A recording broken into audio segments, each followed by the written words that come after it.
Hello students, I hope you all are doing great. You all are studying well. If you are new to my channel, then please subscribe to my channel, and if you like my content, then please press the like button and do share my video. You can check out my previous videos as well. I have provided the link below.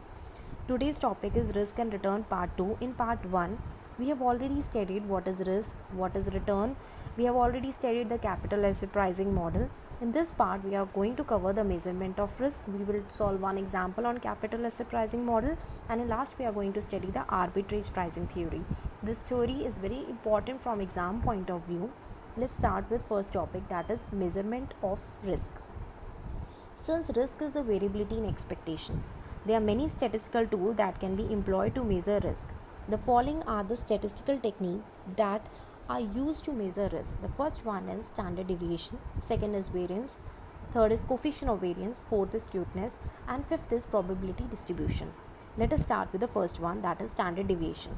This is commonly used to measure variability in given distribution. This is denoted by symbol sigma. The following equation is used to find out the value of standard deviation. Okay, we will understand this equation with the help of an example. Let us take this table. Under this table, they have provided you the return of security A and the probability of these return, that is getting return 40% is having probability of 0.3, getting return 0 is having probability of 0.5, getting return minus 20 is having probability of minus 2. And for finding out the expected return, what you have to do is simply multiply return with a corresponding probability, and sum of all this will give you 8%.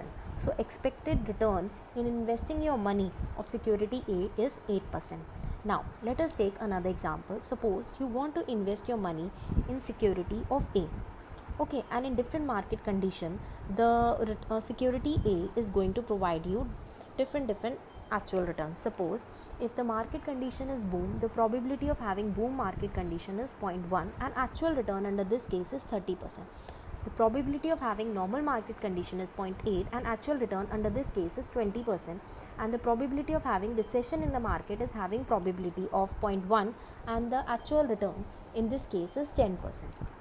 So to calculate the standard deviation, first you need to calculate the expected return. Apply the same method as told in previous example, and in this case it turns out to be 20%. Okay, now we are going to calculate the standard deviation. To calculate the standard deviation, you need to calculate first D.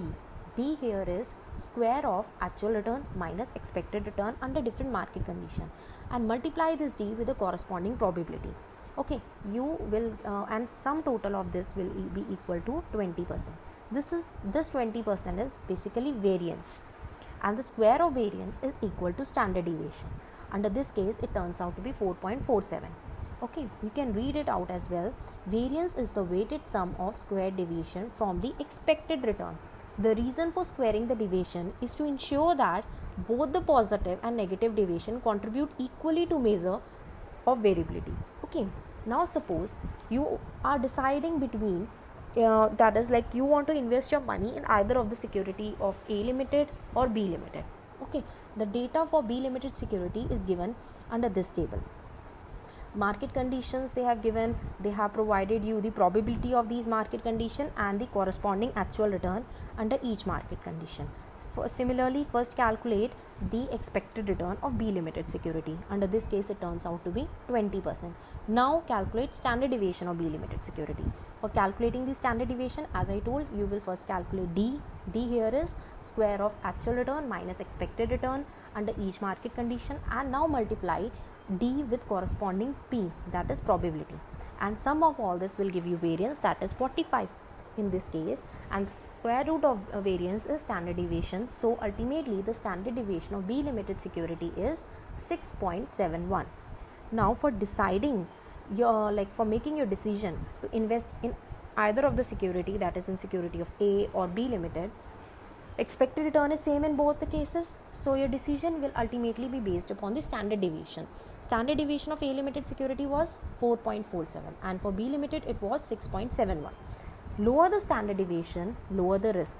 Obviously you want more return and less risk, so you will invest in security of A limited because the standard deviation is lower in comparison to B limited. Now let us take this situation, under this situation you will another situation I mean through this situation you will understand how to calculate the expected return of a portfolio, standard deviation of a portfolio. Okay, portfolio, you understand, portfolio comprised of different securities. Okay, now let us read out this example. Now let us take another situation. The following table gives information about 4 investments, that is A Limited, B Limited, C Limited, D Limited. You want to construct 2 asset portfolio and you have already decided to invest 50% of your fund in A Limited. Now you have to decide in which one of the 3 investment you have to invest remaining 50% of your fund. Okay, you have already decided that you will invest 50% of your fund in A Limited, and for remaining 50% you will select either of these, that is B Limited, C Limited or D Limited. Okay, in these 2 tables they have given you, under first table they have given you the probability of different market conditions and the corresponding actual return, and in second table they have already calculated the expected return of each of each company, that is and standard deviation of each company. Okay, now suppose if you build a portfolio comprising security of A Limited and B Limited, the expected return of portfolio in this case is going to be the weighted average of expected return, that is 0.5 into 20 plus 0.5 into 20. 0.5 is basically the weight, that is A Limited is comprising 50% of portfolio and B Limited is comprising 50% of portfolio. So weight is 0.5 each, and 20 is here is expected return. Okay, so ultimately the expected return of portfolio will be 20%. Similarly, calculate for portfolio comprising A Limited and C Limited security, and in last they have also calculated the portfolio comprising A Limited and D Limited security. So ultimately what you see, the expected return under each case turns out to be 20. So your decision making will be based upon the standard deviation because expected return is same. Now to calculate the standard deviation, read out this paragraph. They have written the standard deviation of a portfolio is not simply the weighted average of standard deviation of return of the individual investment. It takes into consideration how the return of 2 investments correlate or co-vary, that is move up or down together. Now under this table you can see under different market conditions they have provided you the actual return of A Limited and B Limited securities. Okay, under boom market, A Limited securities providing you the return of 30% and B Limited is also providing you the return of 30%. Under normal market, A Limited is also providing you return of 20. Similarly, B is also providing return of 20. Under recession, A Limited is also providing return of 10. B Limited is also providing return of 10. So we can ultimately conclude that the relationship between these 2 securities is perfect positive correlated. Both are moving up and down together in the same manner. Okay, so ultimately the standard deviation of portfolio in this case will be weighted average standard deviation, that is standard deviation of A multiplied by weight of A plus standard deviation of B into weight of B, that is the standard deviation of portfolio in this case will be 4.47. Okay, now suppose let us take out the relationship between A Limited and C Limited. If A Limited return is 30, C Limited return is 10. A return is 10, then C Limited return is 30. So there is perfect negative correlation. If one is going up, another one is going down. If another one is going up, then another one is going down. Okay, so this kind of relationship is perfect negative correlation. So portfolio standard deviation under this situation will be 4.47 into 0.5 minus 4.47 into 0.5 is equal to 0. Now let us understand the relationship between A Limited and D Limited security. Looking at the table, you can see the return of A and D are independent of each other. Sometimes they move together, sometimes they move in opposite direction. So finally you can conclude that the positive covariance indicate the return move in same direction as we studied in A and B. Negative covariance indicate the return moves in opposite direction as we studied in A and C. Zero covariance indicate the returns are independent of each other as in A and D. Covariance formula is stated below, and we will understand this formula with the help of this next table. Okay, calculation of covariance can be understood with the help of this table. Suppose you want to calculate the covariance between A and B. Okay, first you will write down the probability that was already provided in the question. Now subtract actual return of A with expected return of A. Similarly, actual return of B minus expected return of B. Okay, multiply all this, you will get the covariance after summing up of all this. Okay, that is, they have multiplied 0.1 into 10 into 10, that is 10. And similarly 0.8 into 0 into 0 is equal to 0, 0.1 into minus 10 into minus 10 is equal to 10. Ultimately, the covariance between A and B is 20. Similarly, covariance between A and C is minus 20 and covariance between A and D is 0. Standard deviation formula is using this covariance. How? You can see the in standard deviation of portfolio comprising security of A and B is square root, or under square root they have written that is standard deviation of square of standard deviation of A into square of weight of A plus square of weight standard deviation of B into square of weight of B into plus 2 into weight of A into weight of B into covariance of A and B. Ultimately, what standard deviation comes out to be is 4.47. Similarly, standard deviation of portfolio comprising security of A and C is 0. Standard deviation of portfolio comprising A and D is 3.61. Lowest standard deviation is in the case of portfolio comprising A and C. So, as I told, lower the standard deviation, lower the risk. So, you are going to invest in portfolio comprising security of A and C. Now, as we studied, covariance is telling the relationship between the security comprising the portfolio. What coefficient of variance is telling is basically the strength of relationship. So, like if I say there is a positive correlation, the coefficient of variance is going to calculate how much positive it is. Okay, it is strictly limited between the range of -1 to +1. Okay, always remember. You can see the formula as well. The coefficient of variance is equal to covariance of A and B divided by standard deviation of B and standard deviation of A. Now, next is, let us take one example, that is question over capital asset pricing model. This model was already covered in previous video. If you want to study that that model, you can check out the previous video. Okay, now in the given question they have told you company X and Y both pay annual dividend of 40 to their shareholders and it is expected to continue in perpetuity. The risk-free rate is, that is RF is 6% and current average market rate of return is 10%, that is RM is 10%.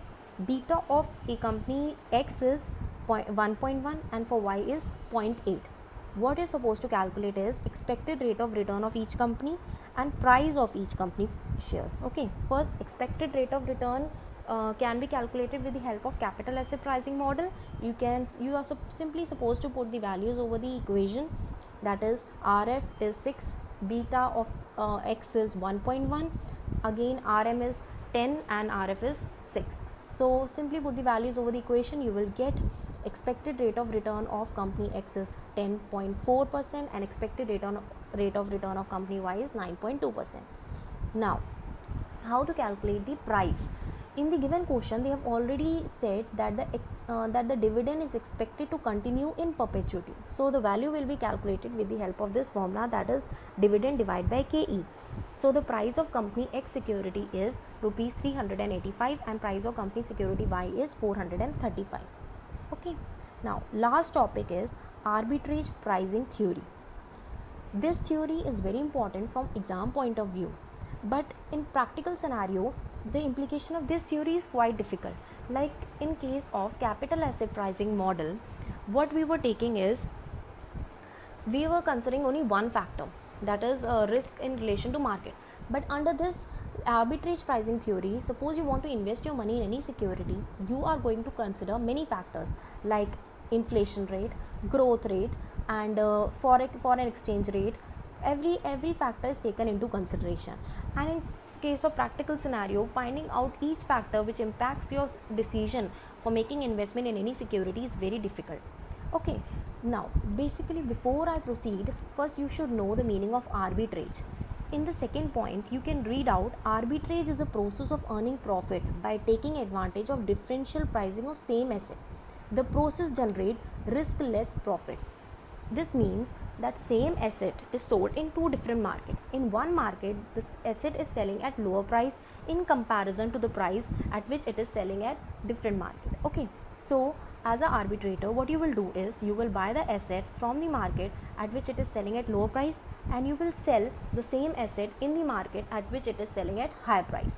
So in this way, you will earn a risk less profit. At one point, the situation will be your buying and selling rate will be same, you will be at equilibrium, and ultimately your profit margin will be zero.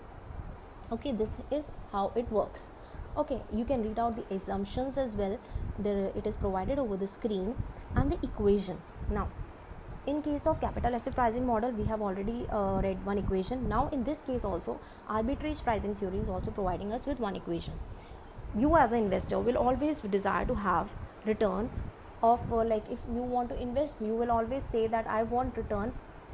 If I invest in risk free security, I will get this much return, as we studied in capital asset pricing model. So in this equation we also adding RF, that is return in case of risk free security, and plus P1 B1. What it is, this P1 is basically the premium in respect of risk premium in respect of one factor and the beta of that factor, plus P2 is risk premium in case of factor 2 multiply with beta of factor 2. Similarly, it will keep on going till n number of factors. Okay, so you will add or keep on adding this, and ultimately this equation is taking into consideration all those factors, and they have written this equation takes into consideration macroeconomic factors. Okay, now here I conclude. If you have any doubt, you can write down in the comment section. We will discuss over it. And if you like my content, please share it, please like the channel, please subscribe my channel. Thank you so much. We will come back with another video, that is cost of capital, very soon. Thank you so much.